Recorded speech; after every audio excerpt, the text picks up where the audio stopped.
that's my theory about why most smokers can quit in one session, because the unconscious still has the program that this isn't healthy for the organism. This isn't ideal. And especially nowadays, because most of the smokers I get these days, and this only has been the last years since smoking became taboo so much in public.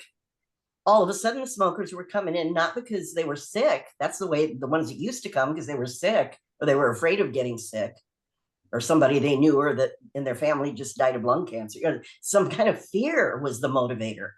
Now the motivations the last few years seem to be guilt and shame.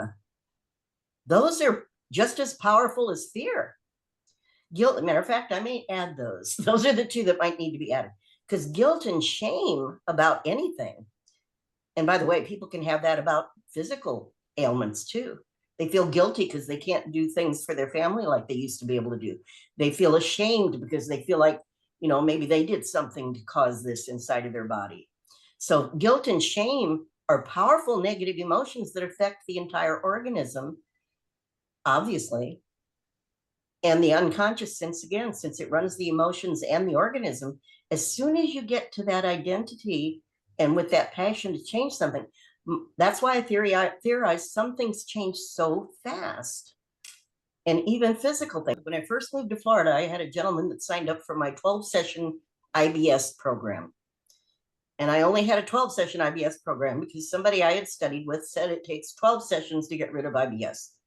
So we started working, and he paid up front. The second session, he came back, and in the first session, I did some real general relaxation, you know, to get him completely relaxed, and got in there and did some kind of a generic abstract timeline type thing. He came back the second session, and he said, he looked really good, and he said, I got something to tell you. And I said, what? He said, and it was about a week later, he said, it's gone. I said, what's gone? He said, the IBS. And in my head, I'm going, wait a minute. Now, when I learned this, they said it takes 12 sessions. So in my head, I'm going, yeah, right. Let's see what's going on. But you got to be a good actor with your clients. You don't want to give any negative vibes, right? So I said, wow, really? Let's see what's going on. Tell me about it. Let's go sit down and talk. And he starts talking about he hadn't had any symptoms, blah, blah, blah, blah, blah, blah, blah, blah, blah. And so he left after that session. And I started thinking about what we had done the first session, and I realized there was a timeline, but I remembered at the end of the session, and it was very generic. At the end of the session, and he had this, by the way, for I think it was like 10 or 12 years, many, many years. He was in his 40s. And at the end of the session, he came out with one of those, I just realized something, which is always a good sign. And it meant his unconscious wanted his conscious mind to get a message that was going to be useful. And he said, because that doesn't always happen. He said, I just realized that I had, and here's how he said it, that I had been carrying around a whole lot of anger about my ex-wife. And he looked confused because he hadn't even brought up an ex-wife in the pre-talk. He was actually engaged to a younger woman from another country that he was doing all this preparation to bring her to America. He was so excited and happy and thrilled and in love and going back and forth to, I forget where it was, to prepare for all this that was coming. Never mentioned an ex-wife at all. So when he said that at the end of the session, he said, I just realized I had been carrying around a lot of anger about my ex-wife. That's when we, started talking. I said, oh, really? I said, so what's that about? And he says, well, I have to tell you, I didn't think I was angry still. He said, I'm extremely happy right now. I got a new lady, and I kind of get along with my ex-wife fine. I don't really consciously think about her that much. So he would have never in talk therapy probably ever uncovered that. But because it came up that dramatically, I absolutely knew something had happened. I didn't expect that the second session he'd come back and say he didn't have IBS anymore at that point. I thought probably some more to do. But he said that, and then he came back for the third session, and I forget if it was the third or fourth session, somewhere around there, and he didn't have symptoms. He had been to his doctor that had been treating him for years for the IBS. And he said, he did a bunch of tests. He said, it seems to be done. You don't seem to have any signs of IBS anymore. And he says, as long as you're feeling good, keep doing whatever you're doing. So he came back for all 12 sessions and we worked on a whole bunch of other stuff. But that was absolutely, in 34 years, the most dramatic example I can give, that I can tell, which is why I tell the story of how something that seems logically like, like I said, the teacher that taught me about IBS, and I wasn't doing anybody's program. I just was doing 12 sessions because I thought that it took a long time to get past that. And fibromyalgia, they said 12 sessions, right? So I was doing my thing, but I made him pay for 12 sessions. And I thought, wow, we really get into these limited frames of how we think about things when the possibilities are much, much broader, much more unlimited, right? So that's a great example of, for us, to be careful that we're not putting that person in our opinion box, right? So, like I said, he ended up working on other things for 12 sessions and changing his life. And he wrote me like a 3-page letter with all this stuff that was improving in his life. And a year or two later, he came back again and he wanted to do 12 sessions again for a whole bunch of other stuff. So we did 12 sessions again. And then I guess he just thought that's what it's supposed to be. And he was making improvements in all kinds of things in his life. And I kept reminding him, you know how to do this now, He says, I know, but I like you leading me through it. And 3 times, he's the only client I ever had that came back over a few years, 3 different times, 12 sessions each time. And it was great. And I don't make people think it's that they need to do that, but it was nice, and he was fun to work with because he was such a great, and he had the money evidently. So it ended up nice. So I just wanted to share that with you because I have to remind myself sometimes that what I think about what's possible or what might not be or what shouldn't, what probably isn't, I have to be careful and let all that go when I'm working with clients, because my experiences and what I know is so limited compared to what consciousness can do for, when it's let go. Yeah, hard. Your diagram, I think, is a wonderful example of something that Milton Erickson said. He said, your clients come to see you because they're already in a trance. Yeah. And it's producing a terrible outcome for them. So your job is just to see if you can convince them to get into your trance and get out of their trance, And there you go. The good news about that is that tells you how fast change can happen. Because once you understand what trance is based on, the beliefs and the things in your diagram, if you change those, instantly the whole paradigm changes. So Erickson said, your clients will come to see you because they're out of rapport within themselves. Their conscious mind and their unconscious mind are not working well together. And so when you can straighten out that conversation, magical, fast things start really happening. So just wonderful. Yeah, yeah. It really seems miraculous sometimes, the things that can happen. And think about, this gentleman that I was talking about, anger. I mean, most people know in the medical community and people that have written books about different emotions that affect certain parts of your body and stuff like that. But anger, boy, anger really does literally eat away at you. And like I said, he didn't show show anything in the pre-talk. I do a pretty long pre-talk that first session. There was nothing that came up that said he had any anger issues with anything. So, it might not have been ready to come up till the 4th, 5th, 6th, 8th session or 12th session. There might have been some layers that needed, but evidently his mind knew that he was ready for that one. And that shows you how dramatically the body responds once that was out of there. I mean, gut issues are kind of known to be connected a lot of the time with anger, right? With anger, yeah. But without even knowing you have it, how would you ever even go to that, right? With a therapist. Yeah, I want to work with you on anger because I've got this IBS. He didn't even know he had anger, right? Until it was gone. But the important language that made me really happy when he said it was, I had been carrying around. It was already in the past. His mind had already, that's why he was able to let go of the IBS, because his mind literally took care of it. Now he doesn't know what happened, which is why I like the abstract metaphorical timeline is the way I do it, at least, very abstract. And yes, I think there is a place in hypnotic processes to work in some generalized suggestions that are more pointed to the issue they walked in with. Again, some of that is to meet their expectations, and also because it is part of what's going on. It's part of the surface symptom thing. And a lot of times I'll work more of that in, more like at the end of the session, when I'm just before maybe I'm getting ready to count them up, or as I'm counting them up, that kind of thing. So, and that's just my style. But the bottom line is, the abstract gives the unconscious more room to let the person discover what really is at the root of this. And again, since the mind runs the body and the emotions, it wants to clear this stuff as fast as is possible. And for him, it was possible in one session. For someone else, it might take 20 sessions. I don't know.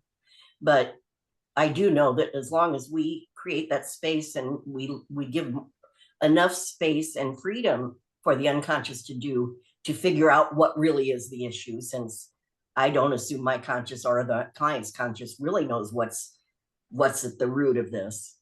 As long as you give it a lot of space, it will surface when the client is ready for it to be cleared or dealt with, or become aware of it, or whatever is the right way to do it. Any comments on that? I just had a thought, because every time someone says the root, right, it's very interesting to me, and you put the identity at the center of that, because I keep thinking, yes, the root is important, but you put all that stuff, but if it doesn't change the seed, right, like the seed is the identity of the plant that grows, and everyone talks about the root. I'm like, but it's really the identity, right? So we can rip out the roots, but if you still have a tomato seed, you're probably still going to get a tomato plant. So like that is all, like, I love this diagram for that reason, because I like that passion for me is like, yes, you have to change. You have altered your identity in some way, but it's not the truth of who you really are, and therefore the hypnosis or whatever, it can shift it back to the true identity of the cell of who you really are. Yeah, I love that. Very well said. Yeah. And that is true. And the passion is when I have that at the center there with identity, it's because to get to that and make any adjustment in identity, they have to have something that is powerfully motivating to allow themselves to get in there and address these things. And they think that's who they are, and they speak as if that's who they are. Absolutely. This Absolutely. is my allergy, or this is just the way that I am. Yes. Like that's the root language of the identity. Everything matches their identity. It has to. Yeah. It has to. That's the way. The unconscious doesn't have any choice. If they think they're a smoker, their unconscious has to make everything try to match up to that identity. Or if they think they have bad genes and they're going to be fat their whole life, or they're going to get cancer. My sister, her second husband, I think it was, his father died at age, I always remember this, died at age 46. And when she met him, he was like in his 20s. And she used to tell me, she said he always talks about his dad dying, and he was healthy up until the point he died. I don't remember what he died of. He always said he feels like he's going to die at 46. He was saying that to himself since he was in his 20s. And she would remind me of that every now and then. She'd say, yeah, he still thinks he's going to die when he turns 46, because that's when his dad died. And I said, wow, talk about self-fulfilling prophecy. You are telling your unconscious what you want. People die on cue all the time. And people also hold on longer than the doctors say they should, because they have a strong motivation to wait until tomorrow when my son flies into town. I had literally my first cancer client did that. Can't believe that tapped something just now. I was getting a little emotional there. A good emotion. She taught me so much. And she did. She was supposed to die, and she held on until, actually she had 2 kids coming into town. She stayed up and alert until she got to visit with them.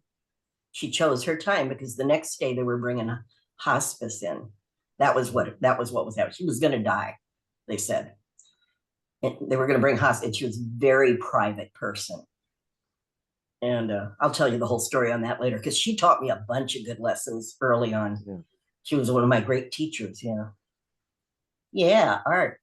had a quick story about one of my favorite clients of the smoking cessation. And I use the term former smoker with these Yeah, people because I want to nice, plant a new identity in it. So nice. she Puts came it in the in. past.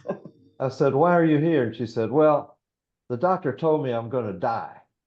And I said, I hate to be the one to support the doctor here, but it's true. We all are. She said, "Oh, I know that, but I mean, I don't want to die from smoking cigarettes." And she was almost 80 years old. And I said, "So how long have you been smoking?" She said, "I started smoking when I was 12 years old. We'd steal cigarettes and go down behind the barn and smoke. And I've just been doing it ever since." And so, but I have to quit, because I don't want to die of smoking. And I said, "Okay, well, we'll work." So I did the thing, my smoking thing with her, and she left. And I said, "Now I'm going to Chicago. I've got a client there with cancer, and I'm going to go up and spend a week. But I will call you as soon as I get back to see how's it going." And said, "Okay, that'll be fine." So she walked out. So I get a call from her in Chicago 2 days later, and she said, "I just couldn't wait for you to get back home. I had to tell you what happened." She said, I eat dinner with these three other women every Friday night. We go out and have dinner together. And so I went this past Friday, and they were looking at me and looking at me and looking at me. And I said, looking at me. They said, "Well, you haven't smoked a cigarette the whole time you've been here." She said, "I'll be darned." And I said, so what happened, do you think?" And she said, "I forgot to smoke." And I said, "That is the greatest the sentence That's I've ever perfect. heard. I forgot to smoke." And she Perfect. said, "And it was so interesting because I left your office. I was so mad at what you did. Did didn't I didn't feel any transformation and anything." I said, "Well, I just wasted some more time and money on that thing." And I lit a cigarette in the hallway going out to my car. That's how angry I was. I started right. I never even slowed down. And she said, "So sometime between then and this dinner, it just left." And I said, "That's great. Your identity changed. You weren't a smoker anymore. You were a former smoker." And so she said, "Well, I'll be darned. So she was one of my favorite clients because I thought if all my clients could call me back and say, "That thing I came to see you for, I don't have anymore. I forgot. I forgot to do it." I forgot I love it. forgot to have that attitude, or forgot to have that response, or that symptom, or whatever it might be. The body just didn't need it anymore. Went away. Cool. I love that. Yeah, it's really interesting, and we always say that it takes belief. When I Mm. was first studying, they'd say belief, expectation, and I forget what the other one was in Dr. Krasner's book, my first teacher. And but the smokers are the ones that made me think they're a little different animal anyway, not to call them animals, but Mm. I mean that in that they are more similar than I don't tend to generalize most clients, Mm. like cancer, they're older. Everybody's different, but I will say smokers tend to be more the same than other people. I don't know. I don't know Mm. if that makes Mhm. sense. They tend to have some certain things that are kind of uniquely smokers things. And they are the ones a lot of times that will come back. Sometimes I think I mentioned to you the guy that came. I don't remember if I mentioned it to you. I've been teaching a lot of classes, so I keep thinking I might be repeating Yeah. myself. So stop me if you've heard this one. Right? Yeah. Stop me if you've heard this one. When I had my facility, I was teaching a group thing that I was doing, and he came to it, and he came up to me and he said, "I've been meaning to call you for over a year." And I said, "Oh, okay." He says, "I came to you over a year ago. I don't know if you remember me for smoking." And so he said, I said, "Oh, okay." And he says, I said, "How's it going?" He said, "Oh, it's great. I quit smoking." But he said, the reason I wanted to call you and been meaning to call you ever since then is because before I saw you, I used to get migraine headaches like 3 times a week, extreme migraine headaches. Mm. And it had been going on for years. And he said, after I saw you, I didn't get migraine headaches anymore. Mm. So, and I said, "Really? Well, that's kind of nice to know. I'm glad you finally told me that." And he wasn't smoking either. And of course, now if here's how our filters work. If he said that to his doctor, I would probably guarantee the doctor would say, well, you're not getting migraines because you quit smoking. Right? I believe that he didn't get the migraines because while his unconscious was in there taking care of that cigarette thing habit, it got to the deeper levels and said, this other thing, and I'm sure everything affects everything. So I'm sure the smoking did affect the migraines, but what his mind did, that ripple effect just said, let's take care of this while we're in there too. You don't need this anymore. And there maybe had been some kind of emotional connection to the two. We will never know. And it's not really important. All he was happy. He was just happy it was gone. And then I thought I should have charged him more. I'm just kidding. It's obvious I'm not in this for the money. My husband keeps telling me I should have started a not-for-profit. So too late. Too late. My accountant likes all that money they get. Okay. So I'm going to go back to this just for a second here. This is all good. Anybody else got a comment before I go back to that little subtext chart? I like these kind of charts because they're simple, and then they create a concept that you then can expand on the way you all have, because you're all saying things that are, I love the comments. And we will take a break in about 6 minutes. Okay, so here we go. So we're at the center now. And like I said, this is what differentiates us from other types of people in the helping fields, because we and you definitely, as you're going through this and at the end of this training, will have even more awareness that you have the ability, that you know how to get through the layers of consciousness to that source, to that identity, to that center of their identity, where their unconscious mind that knows everything about them. It knows what they're capable of. It knows every cell, like Art said one time, and I quote you all the time, Art, in my classes. Your unconscious mind is on a first name basis with every cell in your body. And how many are there? I forget. Trillions. 50 trillion. 50 trillion cells that the unconscious has instant and immediate connection and communication with. So think how powerful that is. So now that we're at the root, now that with hypnosis, we reach that center of our client, whether it lets us know what the real root of the problem is or not, has yet to be seen. Maybe, it may or it may not. And I can only theorize about this stuff because a lot of times we never know what it was at the end of their problem's gone, but they don't even know what it was. So I said, well, it must not have been a lesson to learn from it or something useful about it, because once in a while, like my other client, it hands it to him on a silver platter and says, you used to have this anger. I just got rid of it for you. Say thank you, And maybe he was meant to just go on and learn some more about how all this stuff works. So anyway, so now we get to the center in that first session. We've got the desired outcome that we help them form in the beginning of the session, the goal. And so now that we're at the center of their identity with that passionate desire for this goal, now we go down into all of this stuff that's going to help them. All these things they have that their unconscious knows it's here. It's waiting for this person to use all of these great things, their inherited skills and talents, what they brought into the world, right? Their innate wisdom, what they brought into the world, I believe. Their desires, hopes, and dreams, even beyond what that goal is. Their positive motivators. In other words, the things that are causing them to want to change. Their healthy values. Those are things that cause them to be stronger, to stay on a good course with their life. Their life experience and lessons that they learned as a human being with all of their things that they've lived through. They've got all of that available at the unconscious level. Most of it they don't remember consciously, probably.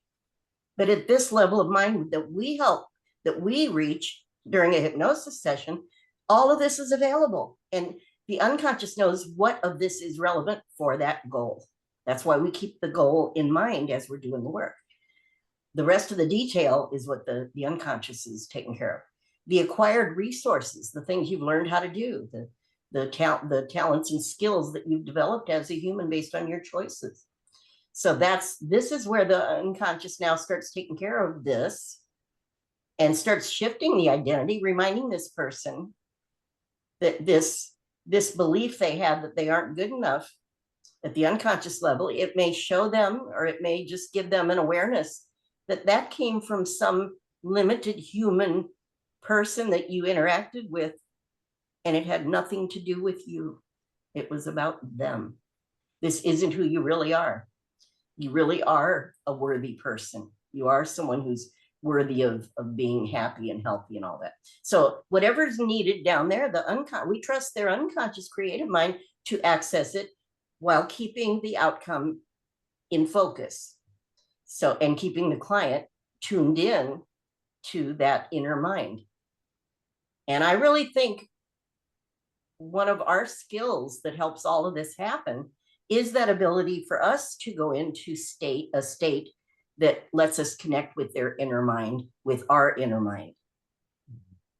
And there's a lady named Jeannie Laborde who wrote a book. It's not up there, so it's back in my book room, I'll call it, my library room. used to be a bedroom, now it's a library. Jeannie Laborde wrote a book called Influencing with Integrity. It's a really cool book. It's an NLP book, but it's not called NLP. She was in the corporate world. But to me, it's one of the best NLP books I ever read. It's got a lot of cool pictures and stuff. Just made it real easy to understand. But what she said was that when your unconscious mind connects with the other person's unconscious mind, she's talking about communication, deep communication. And then she says it creates a feedback loop where their unconscious gives your unconscious information, and that inspires your unconscious to give information back. And there becomes this loop. And I just thought that was fascinating. And then the next thing she says is, and the real communication is happening in the middle. And that kind of, I don't know, for me, it was like, wow, I like that. It takes all of the responsibility off me. Well, not all of it, but it means I don't have to know exactly what's happening. I just can connect and be in that open communication from my unconscious, and respecting and communicating their unconscious knows what's going on and what they need, and letting whatever wants to come out of my mouth come out from that feedback loop, instinctively, intuitively, if you will. And then the real change is happening in the middle. The real communication is happening between the two of us. And that's where their identity can start to shift, right? Some of these fears can get wiped out, and all of a sudden, oh, I'm not afraid of having a little, small piece of cake at that birthday party next week. I don't have to be in fear for a whole week that I'm going to eat that piece of cake and it's good. You're going to kick me off my diet and I'm going to gain 10 pounds. Let's say that was where their mind was before. Now their mind took care of that fear. Now they're not afraid of food anymore. They're not afraid that if they have a little piece of cake and they make that decision, that it's going to completely ruin everything else. And some of their doubts about their ability to maintain a healthy weight, maybe. Some of that gets cleaned up. And some of these things take, multiple sessions, and the mind will do it whenever it's ready to do it. But for something like a weight goal, I usually will do multiple sessions because there are a lot of layers, and it is something that needs to be sustained. And it usually takes longer than 2 or 3 weeks to lose the amount of weight that someone would come to a hypnotist for. But I'll get more into that when we do the weight program as I present it. So any other questions on this? All this good stuff down here. See, now we're accessing in the hypnotic process at the unconscious level all that their mind knows they have that can support that outcome there, so that it can start to affect the identity and start to affect all of this stuff up here that was, and still is maybe for a while, supporting the diagnosis or the label or the behavior, the habit, the symptom, the self-talk. And it can start to change that loop of communication with themselves and their self-talk. And again, I do a lot with their conscious mind on self-talk, that I'll get more into as we progress here. So bottom line is we can get to deeper levels with our clients. And that's why permanent change can happen.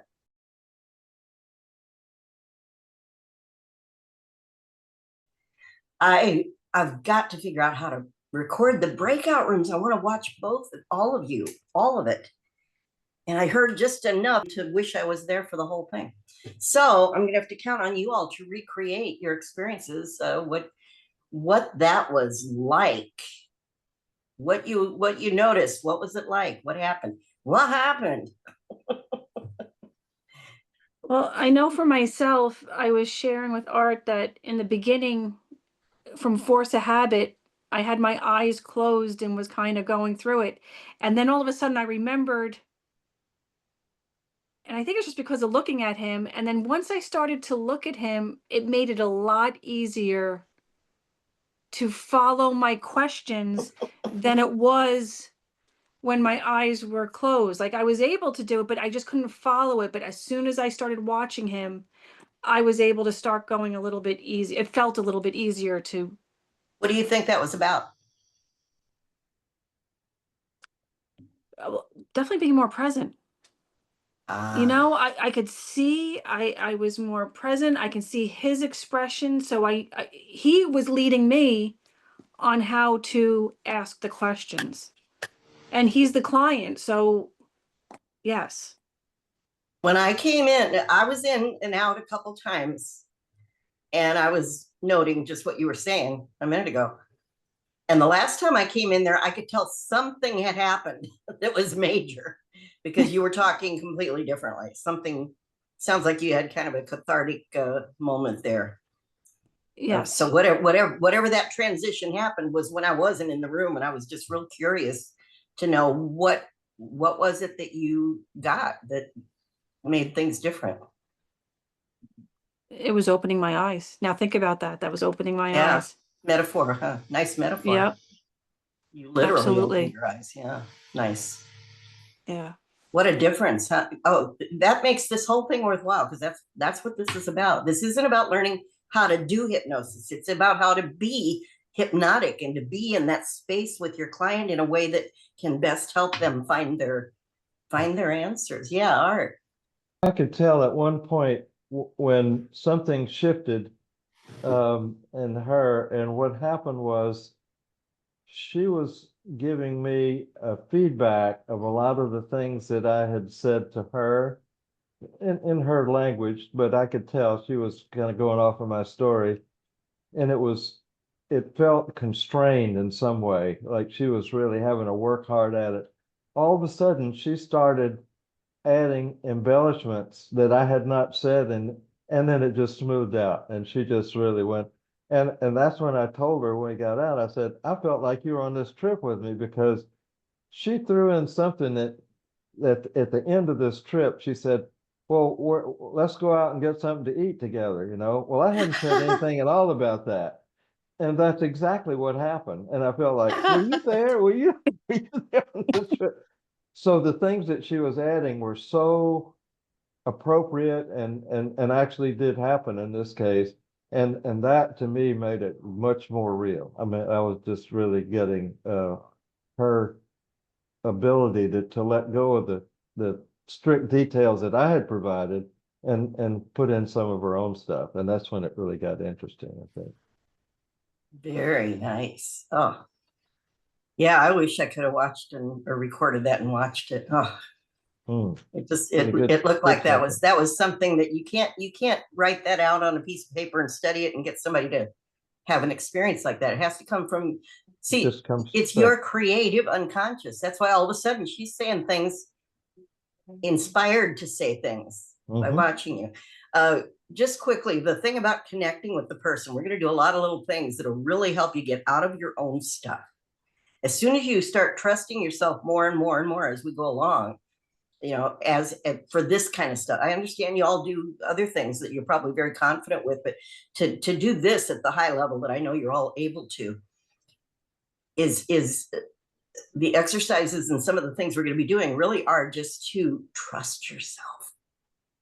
You don't have to plan what to say. You don't, once you've got some basics in place, you can let it all go. It's like people who get stuck reading scripts to their clients. I get people like that in my classes a lot. And they can't let go of the scripts. And when you're reading a script, you're not there. You're not connected. When you're connected with that person, you're not, just like Jeannie Laborde said, and you start that feedback loop. You're getting information you don't even know you're getting because you're with them out here. You're out here connected. You're associated with your client. And it's a very intuitive, psychically driven, creative mind stuff that I don't think anybody could ever explain. And that's when you get inspired to say something. And if you're trusting yourself and don't question it, even if it doesn't seem like, let's go get something to eat, right? Because if your logical mind jumped in, it would have said, oh, that might not fit, or man, have an opinion, right? Let that go. The worst that can ever happen is they just either ignore it or it didn't fit and they move on. You know, it's not a big deal. Most of the time, if you're connected nicely, the client's unconscious will make it have the meaning that they need it to have, even if it doesn't sound like what you said. They'll change it somehow, because that's what our mind does. Remember, delete, distort, generalize. The unconscious, their unconscious mind knows what they need to hear and how they need to hear it, and knows what needs emphasis, and knows what can show up unexpectedly to help them. And those are things, you know, the best hypnotherapist in the world can't anticipate or know, because you can't be in that person's head. And their conscious mind can't know it a lot of times too. So it's helping them by keeping that connection. You're helping them to stay out of their way too, enough to just let stuff show up. Very cool. Sounds like you had a great session. And what about when you went through it, Robin, as the recipient, since you hadn't done that before? What was that like when Art was? It was fun because Art had asked me, like, you know, I think something like that, like create something that happened. And I started to laugh and smile, and I can feel it because I was in the experience. I was on a Dumbo ride with my kids, and all of a sudden it was like I had a drinker or something and it spilled over. And I laughed because the way I would normally be would be like, and in this experience, I just let myself laugh about it. Like, oops, like that was funny. And that was a really nice feeling to have as well, that I wasn't worried. It was fun. It was, yeah. So. Well, there's a perfect example of how we can use kind of regression type. This is kind of a regression, right? It is regression. You're taking the person to a memory, that something that happened someplace they've been before. They're not there right now. And, you know, they say you can't change history, but you can change how you feel about it. And your mind said, I think I'll give her a little extra little giggle out of this thing this time. And that's all forever going to color it now a little bit differently every time you think about it in the future. And that's a great example of what we can do intentionally with our clients with things. Your mind just gave you that little gift just as a little perk, you know, a little added bonus for your little practice thing here. And what I didn't share also is that I could actually smell popcorn. There you go. Now we're talking. That was a really interesting, like, Art was just sharing with me about the 5 senses, the modalities, and it just like I was able to smell too. And that's something that I was not ready to experience, but it was neat. Very cool. Those are those unexpected things that tell me you're really there. You're there. That's funny because Tad James, he was not around anymore, but he was for a while the president of the American Board of Hypnotherapy, actually, where I started, and Art's familiar with it. And he wrote books on timeline therapy. He actually registered that and he trademarked timeline therapy. And I studied a lot with him. But he used to say, you know, when you do, talked about a break state, a separator state, when you bring somebody out of a experience of hypnosis, it's nice to have a little moment to kind of get them reoriented to the world by talking about something benign that has nothing to do with what they're doing there. And I think it also helps the conscious mind from kind of stops it from jumping in right away and wanting to try to figure out what just happened. It's just a nice little separator state. And his favorite separator state that he used to do after he brought somebody up, and he'd count them up out of hypnosis, he'd look around and he'd go, do you smell popcorn? And everybody would look around and go, yeah. And a few of them would usually say that, right? The first time he did it. And then they realized, oh, he's doing a break He's state. just doing that break, yeah. But the idea, if you're just coming out of hypnosis, you're kind of still there, right? Some people would smell it. And you said that, and I'm like, oh my gosh, she did it without even Cat James saying that. So those are things, your imagination is hooked to all of those sensory memories, right? All those emotional, those are created by your senses and all that input of that. It's all connected. The synapses, what's the old saying? The synapses that wire together, fire together, wire together, something like that. You know, this happened while this was happening, so now they're connected in your brain. And when you remember this, all of a sudden there's the popcorn smell too for you. And it's not always everything, but there's little things they'll hook in, you know, to the memory like that. Little things that impacted you somehow on some level. Very cool. The other thing I was going to say, when you talked about as soon as you opened your eyes and looked at him, the lady that I've mentioned a couple of times and will mention again, Ann Spencer, she was the founder of the International Medical and Dental Hypnotherapy Association and had it for many, many years.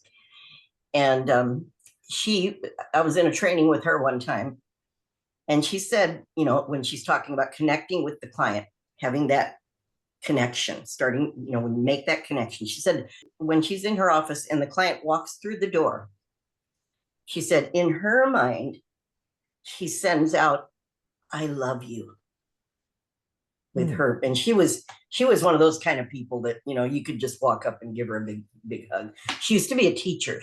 Wasn't she a Catholic? I think she was a Catholic teacher or something in a Catholic school or something. Anyway, she was a really cool one. But anyway, that was her way. And people feel that. And you had a visceral experience today. You made me think of that with her, because what you said about art, he said he felt that. When you shifted, he felt it. That's what this was all about. So thank you for making my day, making my weekend, making my life. Really, because that's just the tiny little beginning. From there it goes, ooh, it expands. So very cool. Yeah. Thank you for sharing all that. So now Angela and Devin, I didn't get to see much of what you did. Every time I came in, it seemed like you were in between doing stuff or something. And I didn't get to really hear too much of your actual process you were doing. So anybody can start. I don't really care which one of you. Let us know what that was like, because you both had both ends of that exercise. Sure, yeah. We didn't remember all the parts of the first part. So I went first and I kind of forgot to ask a bunch of questions about the What did you do? experience. That's what you forgot to do. It's not important. Yeah. What did you do? Oh, you know, I guided her back to that memory and Wait. You had to get the memory first, right? yeah. Okay, so you had her tell you about a place? Yeah, I did. Oh, okay. I thought you said you forgot to do that or something. I was like, No, I did. I just didn't ask very like deepening questions to really like have her remember it all. But then we did the exercise where I put her back in there. yeah. Yeah, yeah. Yeah, but I And think what was it like? um it was good. I think it was good. Um How was it good? What was good about it? oh Did you feel like you had kind of a connection with her, that you were able I to watch her and kind of see yeah, her having an experience? Were you able to yeah. get some Yeah. little bit of feedback from watching her through that? Or Yeah, I did. I felt I was there with her when we were at the oh, cove. good. It was an enjoyable experience. Yeah. Very nice. And when you were the recipient, what was it like? It was good. I focused more on the feelings when I was being regressed, and the emotions that I was having. And it was just it was wholesome and peaceful, and I enjoyed it. She did a good job. Very nice. Well, good. How about you, Angela? Well, so we did it the first time, right? And she kind of kept me in the there was no break between the first and the second state in the first one. So then we did it again. So I picked Wait a new- minute, you just confused me completely. What does Okay. that mean? So in the first one, she kind of got my experience, but then kept me in the So experience. she was facilitating you. When she was facilitating me, Yeah. like you did with Art in the first part, you had asked a lot of questions and got, him. But So she had you telling her about a place though, right? Yes, but it was Okay. very brief. It was like 1 minute, and then she was just kept me in that place. So we tried it again. Oh, okay. So that's why it looked like we were going in between. So Okay. then the second, but it was good. Like I was in that place and I was able to experience it. And then You just didn't, you just Yeah. kind of took off once you Yeah. got there and she helped you Yes. to stay there? Or? Yes, Oh, good. yeah. Okay. But then we did it again and it was amazing because this time I chose a different space or chose a different experience. Uh-huh. And she asked all these questions. I just started crying and crying and crying. Like I went back to this different experience. Yeah. I was able to be completely present. So my experience was I went back to where my kids were 2 and 4. They're 12 and 14 now. So like 10 years ago. And they were like, the first one was I was on the beach and relaxed. That was beautiful. But the second one, I was able to go back to that experience and be fully in it because I don't know about, but when you have a 2 and 4-year-old, I just wasn't present. In that experience, I wasn't present. Like I remember it, but I was probably disassociated in it when I was in it. And this time I went back and I was just fully enjoying the experience and and I'm crying and crying. I'm like, I don't even know why I'm crying, but it was really neat. So it was like beautifully happened the way it was supposed to. That's what I want to say. So those were happy tears. Yeah, it was so amazing. So Very, very nice. So that was really good. So it was perfect how it happened. That's what I wanted to say. Wow. Very cool.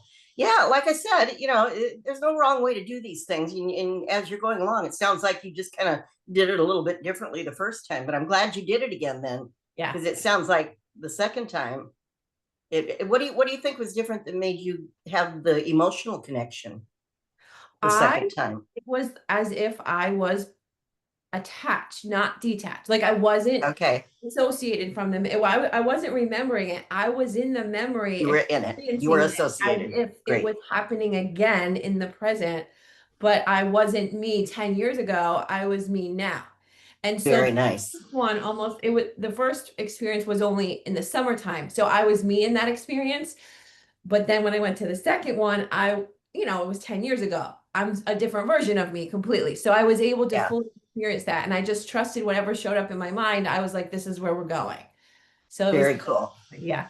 And another kind of a interesting point that you brought up. Guess what? When you regress someone, they really are still the age they are now. They're not the age they were when they were there. Even if they do revivification where they're feeling it, like you said, you were feeling it. Yeah. You still have, your mind didn't just delete all of your experience you had from then till now. Right. It's still back there. It just, it's available still, which is why when you have someone in that kind of an experience, this was meant to be a pleasant experience. If it isn't so pleasant and you're working with a client, that's what gives you the ability to go back with all of that experience back, dissociated, of course, in the case if it's going to be something problematic or that wasn't pleasant. And you can do things in those regressions using your current intellect and experience and advanced training and all that good stuff, right? Yeah. So that's I'm kind of glad you did it. That it ended up being that way. I don't believe in accidents, like I said, or coincidences. Your minds are going to have you have an experience, and as long as you're starting out thinking I'm going to get something out of this, your mind will it'll give you a bunch of stuff. Just open up and say, give it to me. Mm-hmm. In the 60s, they would say, suck it to me, suck it to me. I never did like that term, but it's in retrospect, it's funny now. It's like groovy. I never used to say that when everybody else was saying it. Now, Michael Watson, he says it all the time. So I kind of think it's cute now. I don't know why. He's kind of a strange guy. So very good work. And I hope you can see the value in having had that experience. Mm-hmm. And as time, this is just the first weekend. We're just at the tip of the iceberg. We're going to start delving into all of that great stuff that's in that pyramid thing, however you think of that. And I have to admit, I don't remember who said this, if it was Milton Erickson or if it was someone speaking about how Milton Erickson talks. Either way, it's a good point that in the hypnotic process, the things that seem to evoke the best results. First of all, the emotion. The stronger the emotion, the more impactful the event's going to be. This was something we were just talking about, a place. It didn't start out with any kind of goal or intention or something you're working on kind of thing, right? Like you would do with a client. So let's talk about this experience of, now that you all have a place that you know you could very efficiently, if you wanted to, before you go to sleep tonight, as you're drifting off, you could say, oh, let me just go to sleep thinking about that place. Let me go there again now. Let me be there now. And just hang out there until you fall asleep. That might be a nice way to go to sleep tonight. The way to make it productive and hypnotic, to make it a hypnotic experience, is to do all of that exactly like that. You know, don't work on problems or issues or try to get to causes or anything.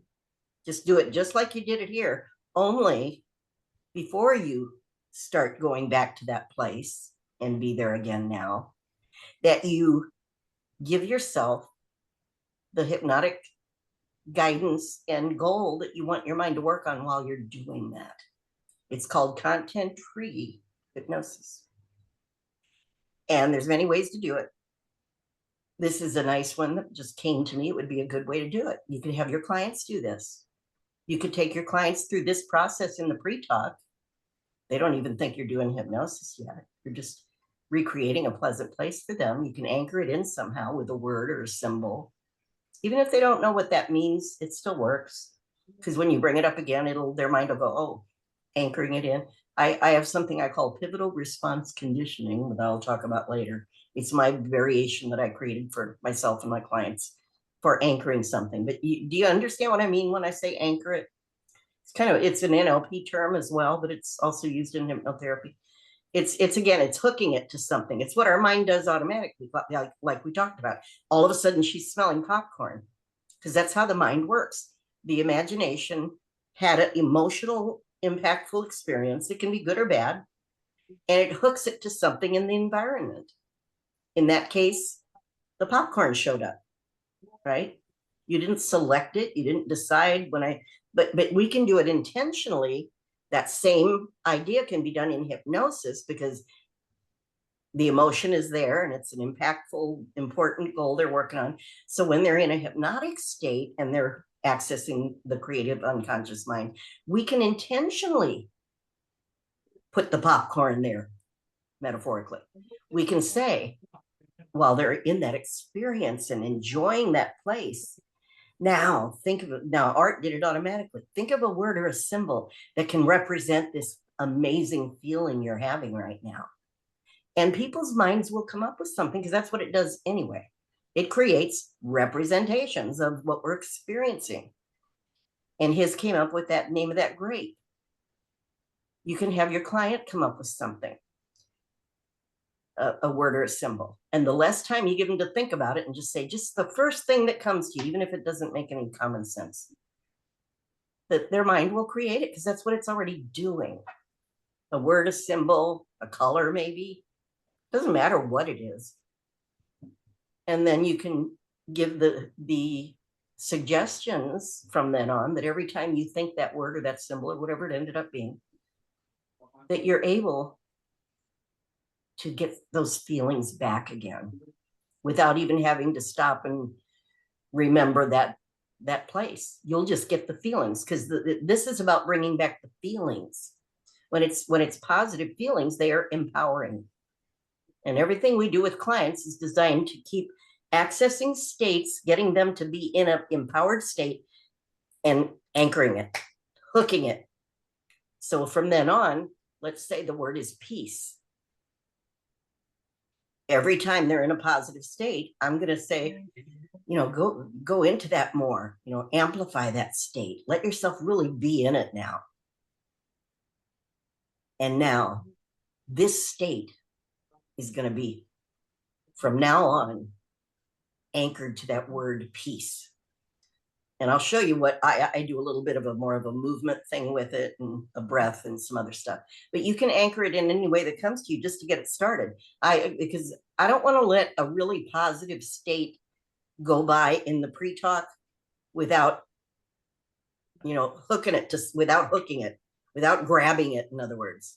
Because most of the time when people come to you, all they're talking about is their problems and why they think they have their problems and how long they've had the problems, and this hurts and that doctor said that, and I can't do this, and everything's negative. So if all of a sudden you ask them a question that all of a sudden you notice them shifting, which is why you got to watch the client, all of a sudden they shift or they laugh about something, I'm going to stop them right there. If they've been like down here all depressed and negative and bad, everything's horrible, and I say something about, well, was there ever a time when that wasn't like that? Well, yeah. Actually, when I was in college, I did have the ability to stop. I'm going to stop them. I'm going to say, close your eyes. You're back in college. Go back to exactly where that was coming from.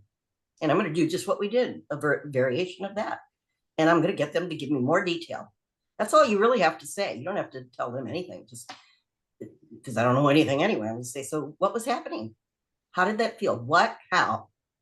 Maybe where, when, questions, when. I don't know that would be helpful. But you want to get them into the emotional empowered state. It doesn't matter what the context is. Power is power. Wherever they have something that can give them a jolt of power, of positive power, I want to grab it the minute I see it in them. So I'm getting off on something as a little, but I can do advanced stuff with you guys. It's going to be fun. So, but you get the idea, right? You hook it to something, and then they can then recall it on cue. They can say, oh, now all I have to do is think that word, whatever that grape is. And oh yeah, there it is. It's back. See, because your unconscious made the connection. The neural pathways said, when he thinks this word, the intention is these feelings rush back into the body somewhat. And the more you do it, the more of those feelings come back into the body. So we want to keep empowering our clients. That's what's different about what we do. We don't need to hear their horror story every time they come in, like the old psychology stuff. Tell me about that again, so we can really keep reinforcing all those horrible feelings. Wasn't it bad enough when it happened, when I was 5? Now I'm 45, and you tell me to keep feeling those same feelings I had when I was 5. Well, that's not very useful. And it doesn't feel good, and you're reinforcing the wrong thing, right? So somebody said about Milton Erickson, or he said it, I'm not sure which, to close that loop, that hypnotherapists need to learn how to be sometimes artfully vague. I love that term, artfully vague. Artful means it takes a little practice. It's an art form to learn how to speak in vagueness and generalities. Once you have the client going in a really good direction, the more vague generalities you give, in my opinion, the more space the client has to explore and figure out, oh, you know what? There's something here that I wouldn't have thought was here, but this, my unconscious just gave me something. So there you go.